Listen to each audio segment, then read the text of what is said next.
Imagine a stretch of land so sinister, even the locals avoid it after dark.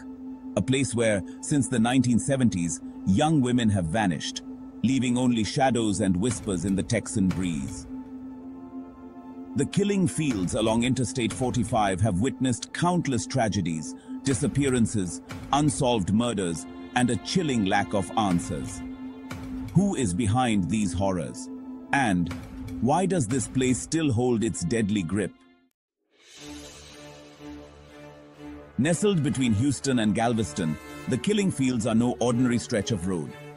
Interstate 45, a nearly 50-mile corridor, has witnessed the disappearances of dozens of young women.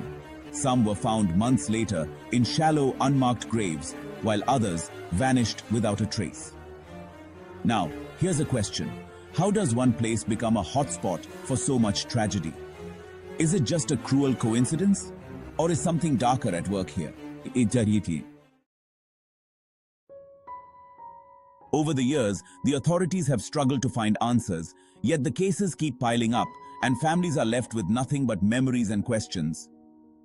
Between the 1970s and the 2000s, over 30 women, mostly young, some still teenagers, vanished from this area.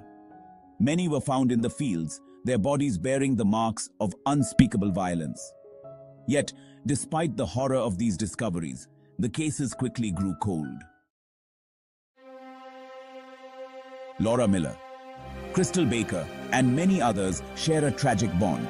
They disappeared in similar areas, under similar circumstances, and faced the same devastating end. Parents and loved ones clung to the hope of justice, but each case seemed only to deepen the mystery. And here's where it gets stranger. Despite multiple suspects and investigations, no one has ever been conclusively convicted. So what went wrong?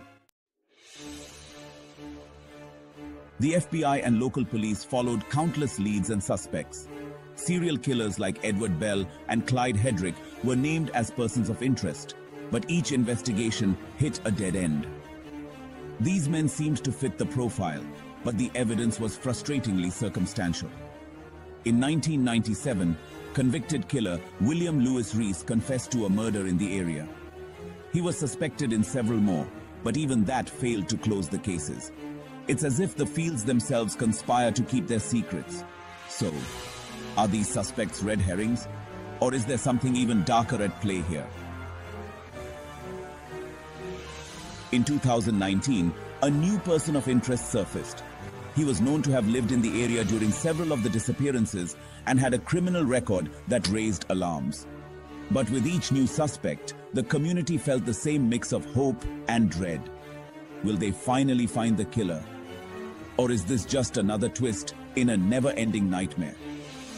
The man remains under investigation, but the pattern is all too familiar.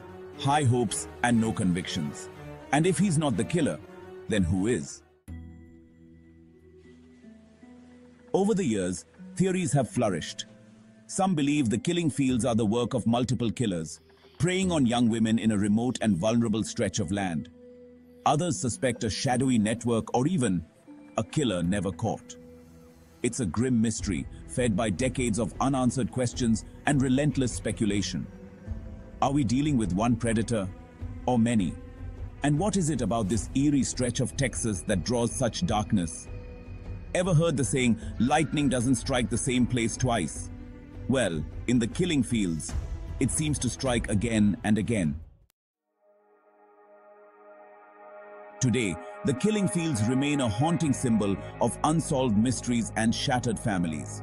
Despite renewed interest, documentaries, and the latest forensic advances, the fields refuse to yield all their secrets. Authorities still hope for a breakthrough and families still pray for closure. But as each year passes, the mystery grows. And so does the fear. Is the killer still out there, watching, waiting, or have the secrets of the killing fields died with him? What do you think? Is justice still possible after all these years? Let us know your theories in the comments below. And if you want more chilling stories and unsolved mysteries, make sure to subscribe to USA Slam. Because some mysteries just won't let go.